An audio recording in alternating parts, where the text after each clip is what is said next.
ஆனால் சமூக ஊடகங்களில் திரும்பும் திசையெல்லாம் இந்த செய்தி தான் ஓடிட்டு இருக்குது. பரபரன்னு இருக்குது இல்லையா?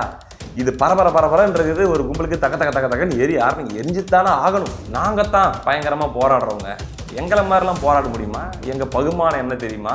எங்களுடைய குழுக்கள் 32 அமைப்புகள், தோழர்கள், கருஞ்சட்டைகள், செஞ்சட்டைகள், கருப்பு சிவப்பு சட்டைகள், நாங்கள்லாம் போராடினா அது எப்படி இருக்குன்னு தெரியுமா? அப்போ இவங்களுக்கு வேண்டப்பட்டவங்களுடைய ஆட்சி நடக்குது அப்படின்றதுக்காக அந்த ஆட்சியில் தேனாரும் பாலாரும் ஓடுது, இது ஒரு பொற்கால ஆட்சி அப்படின்னு மட்டும்தான் எல்லாரும் பேசணும், மாற்றி யாரும் பேசிடக்கூடாது அப்படின்றதுக்காக போராடுபவர்களை கேவலப்படுத்துவதும் அந்த போராட்ட குணத்தை இழிவுபடுத்துவதும் சின்ன பசங்க, பெண்கள் எல்லாரும் நின்று போராடிட்டு இருக்கிறாங்க. அவங்கள பார்த்து நக்கல் நையாண்டி பண்ணிக்கிட்டு இங்கே புத்தாண்டு கொண்டாட்டத்துக்காக தயாராகிறது.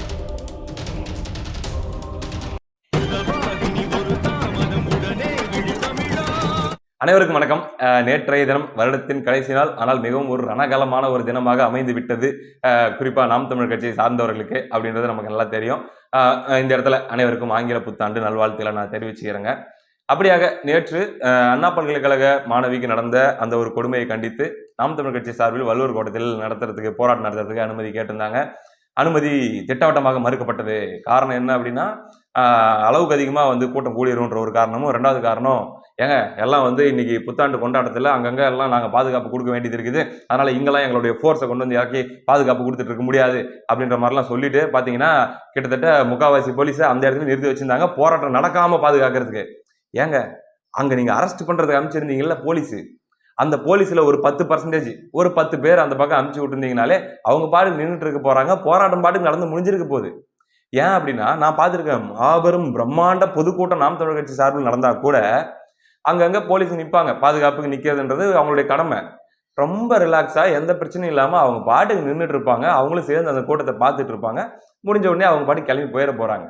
அப்படின்னும் போது இந்த ஆர்ப்பாட்டத்துக்கு இப்போ நீங்கள் கைது பண்ணுறதுக்கு அமிச்ச போலீஸில் பாதி கூட அமைச்சிருக்கு தேவையில்லையே, ஒன்றும் லாஜிக்கலாகவே இல்லையே அப்படின்னு சொல்லி மக்கள் ஒரு பக்கம் கேட்டுட்டு இருக்க, பார்த்தீங்கன்னா அண்ணன் சீமான் அவர்கள் காரில் வராரு.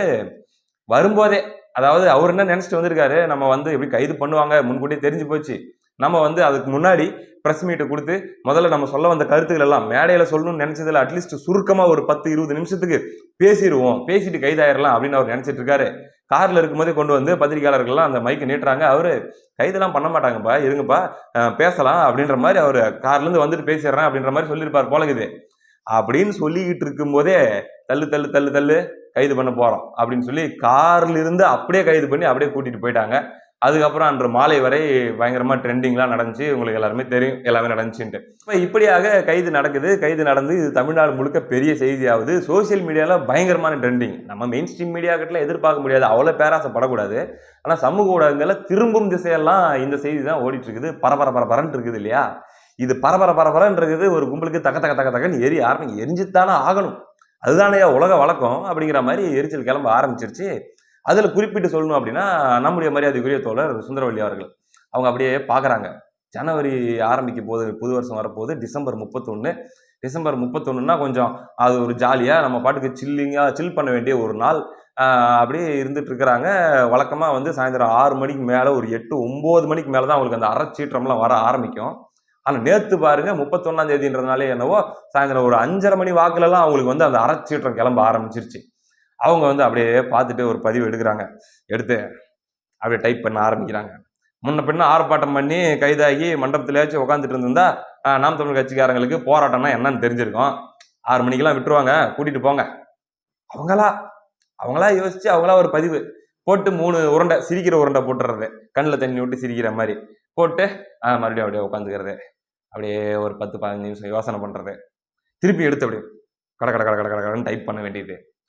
தமிழ்நாடு முழுக்க சீமான் கைதுன்னு பார்த்தா எங்கே பார்த்தாலும் நியூஸாக வந்துட்டு இருக்குது. போலி பிரச்சாரம் பண்ணிட்டு இருக்கிறீங்க. ஆமாம், எல்லாம் ஓட்டுக்காக பண்ணிட்டு இருக்கிறீங்க. நாங்கள் மாதத்துக்கு 15 தடவை போராட்டம் பண்ணுறோம், நாங்களே கம்முன்னு இருக்கிறோம், உங்களுக்கு என்ன? அவங்ககிட்ட யாரும் கருத்து கேட்கல, எதுவுமே இல்லை. அவங்களா திருப்பி போட்டு அப்படியே உட்காந்துக்க வேண்டியது. திருப்பி அப்படியே ஒரு 15 நிமிஷம் யோசனை பண்ணிட்டு திருப்பி எடுத்து பெரியார், அம்பேத்கர், சிங்கார வேலர், ஜீவானந்தம், நாகம்மை, மணியம்மை, இரட்டமலை சீனிவாசன், அயோத்தியாசர் பண்டிதர் அப்படின்னு ஒரு பேரெல்லாம் போட்டு இவங்கெல்லாம் போராட்டம் பண்ணலன்னா சீமான் ராமநாதபுரத்துல சாணி தட்டி கொண்டிருந்திருப்பாரு. பேச்ச குறைங்கடா டேய், அப்படி மொத்தமா ஒரு பதிவு. ஒரு 1/2 மணி நேரத்துக்கு ஒரு தடவை இந்த மாதிரி பதிவு வந்துட்டு இருக்குதுங்க. வந்துகிட்டே இருக்குது. என்ன பிரச்சனை அப்படின்னு உங்களுக்கு தெரியல. இப்படித்தான் 4 நாளைக்கு முன்னாடி ஒரு தடவை அண்ணாமலை வந்து சாட்டையால அடிச்சுக்கிட்டாராம். அண்ணன் எப்படி செருப்பாலையா அப்படின்ட்டு. செருப்பால தான். ஆனா அடிச்சுக்க மாட்டாரு. அது ஒரு கருத்து இந்த இடத்துல நான் சொல்லணும் அப்படின்னு ஆசைப்படுறேன். இப்படியாக போட்டுட்டே இருந்தாங்க. நாங்க தான் பயங்கரமா போராடுறவங்க. எங்கள மாரிலாம் போராட முடியுமா? எங்க பகுமானம் என்ன தெரியுமா? எங்களுடைய குழுக்கள் 32 அமைப்புகள், தோழர்கள், கருஞ்சட்டைகள், செஞ்சட்டைகள், கருப்பு, சிவப்பு சட்டைகள் நாங்கெல்லாம் போராடினா அது எப்படி இருக்குன்னு தெரியுமா? அப்படின்ட்டு பெருமை பீத்திக்கிட்டு போராடுறவனும் பூரா அண்ணாமலையா சே என்ன போராடுறீங்க? உங்களுக்கெல்லாம் போராடுறதுக்கு என்ன தகுதி இருக்குது? நீ சரியில்லை, எனக்கு பிடிக்கல, ரிஜெக்டட். இந்த பக்கம் யாரு? அதிமுக. அதிமுக என்னத்த போராடினீங்க நீங்கெல்லாம்? சும்மா அப்படி செத்தவங்க கையில வெத்தலை பாக்கு கொடுத்த மாதிரி சரியில்லப்பா, அதெல்லாம் வேஸ்ட். உங்களெல்லாம் போராட்டத்துக்கு என்ன தகுதி இருக்கிறது? சரி ரைட். இந்த பக்கம் நாம் தமிழர். நாம் தமிழருக்குலாம் முன்ன பின்ன போராட்டம் என்னன்னு தெரியுமா? சே சே சே அப்படிங்க வேண்டியது. சரி விஜய். விஜய் என்னங்க ஆளுநர்கிட்ட போய் லெட்டர் கொடுத்துட்டு இருக்கிற வேஸ்ட். சரி ரைட்டு. இவங்க யாருக்குமே போராட தெரியல. அவங்க போராடுறது உங்களுக்கு பிடிக்கல. சரி இருக்கட்டும். நீங்க பயங்கரமான போராளிங்க தானே? நீங்க அந்த ஒரு 32 அமைப்புல இருக்கிற தோழர்கள் எல்லாத்தையும் ஒன்னா சேர்த்தனா ஒரு 30 பேர் இருப்பீங்கல்ல. நீங்க வந்து அனுமதி கேட்டா வள்ளூர் கோட்டத்துல கொடுப்பாங்கல்ல. கொடுப்பாங்க, 30 பேர் தானே, அதனால கொடுப்பாங்க. அப்படின்னும் போது நீங்க ஒரு பயங்கரமான ஒரு போராட்டத்தை முன்னெடுத்து போராடலாம். இது முன்னாடிலாம் பண்ணியிருக்கிறீங்கல்ல பல விஷயங்களுக்கு. ஏன் இந்த விஷயத்துல பம்முறீங்க அப்படின்னு ஒரு கேள்வி கேட்டா, இல்லையே நாங்க கண்டிச்சிருக்கிறோம். கண்டிச்சிருக்கிறீங்களா? நாங்க அதை பார்க்கலையே. ஏங்க என்னத்தை கண்டிச்சிருக்காங்கன்னு எடுத்து பார்த்தா ஒரு ட்விட்டர் பதிவு. அது வந்து மிகவும் வருந்தத்தக்கது, கண்டிக்கத்தக்கது அப்படின்ட்டு. எப்படிங்க கண்டிக்கத்தக்கது அப்படின்னு பதிவு போட்டிருக்கேன்ல, கண்டிச்சிருக்கேன்ல. இல்லைங்க, நீங்க வந்து கண்டிக்கிறதுனாலே ஒரு மாதிரி உக்கிரமா, அது மாதிரி ஒரு வன்மையா கண்டிப்பீங்கல்ல. வன்மையா கண்டிக்கணுமா? வன்மையா. இந்த சம்பவம் வன்மையாக கண்டிக்கத்தக்கது. காத்து மட்டும்தான் வருது, சத்தம் வர மாட்டேங்குதுங்க. அப்படி போற போக்குல வன்மையாக கண்டிக்கத்தக்கது. பாரு அவன் போராடுறது சரியில்லை, இவன் போராடுறது சரியில்லை, அவன் எதுவுமே சரியில்லை, எதுவுமே பிடிக்கல அப்படின்ட்டு உட்காந்து இப்படியாக தானும் ஒன்றும் உருப்படியா செஞ்சிட மாட்டேன், பண்றவங்களை பூரா கேவலப்படுத்தி சிரிச்சு நக்கல் பண்ணிக்கிட்டு அப்படியே டைம் பாஸ் பண்ணிட்டு இருப்பேன். அப்படி ஒரு மோடு இவங்க ஆக்டிவேட் பண்ணி விட்டுருக்காங்க. இப்படி ஒரு பக்கம் இருக்க, இதே திமுக கூட்டணி கட்சியில் இருக்கக்கூடிய மார்க்சிஸ்ட் கம்யூனிஸ்ட் கட்சி அதனுடைய தலைவர் அவர் பதிவு போட்டிருக்காருங்க. எதற்கெடுத்தாலும் கைது, போராட வந்தாலே கைது. அண்ணன் சீமான் அவர்களுடைய கைது நடந்து கிட்டத்தட்ட ஒரு 4-5 மணி நேரத்தில் ஒரு பதிவு போடுறாருங்க. இது போக்கு ரொம்ப ஆபத்தானது, இது வன்மையாக கண்டிக்கத்தக்கது அப்படின்னு சொல்லி அவரு பதிவு போட்டிருக்கிறாருங்க. என்ன அப்படின்னாக்கா, அங்க ஏதோ ஒரு குறிப்பிட்ட மாவட்டத்துல ஒரு பிரச்சனைக்காக போராடின கம்யூனிஸ்ட் தோழர்களை இந்த மாதிரி தான் கைது பண்ணி மண்டபத்தில் அடைச்சு வச்சிருந்திருக்கிறாங்க. இப்ப கொஞ்ச நேரத்துக்கு முன்னாடி சொன்னல, அதெல்லாம் 6 மணிக்கு விட்டுருவாங்கப்பா, அது முன்ன பின்ன உனக்குலாம் அரெஸ்ட் ஆயிருந்தாதான் தெரியும் அப்படின்னு சொன்னாங்களே. இப்ப இது அதுக்கு பொருந்தாதா?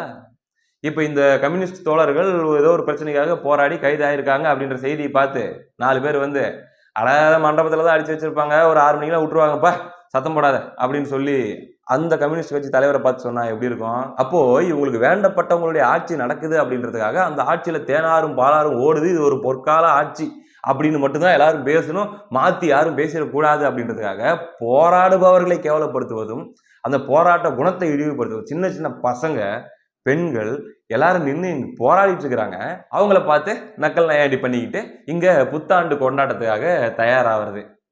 என்ன வாழ்வியலோ, மேற்கொண்டு சொல்றதுக்கு ஒண்ணும் இல்லை. அடுத்த காணொலியில் சந்திப்போம். நன்றி.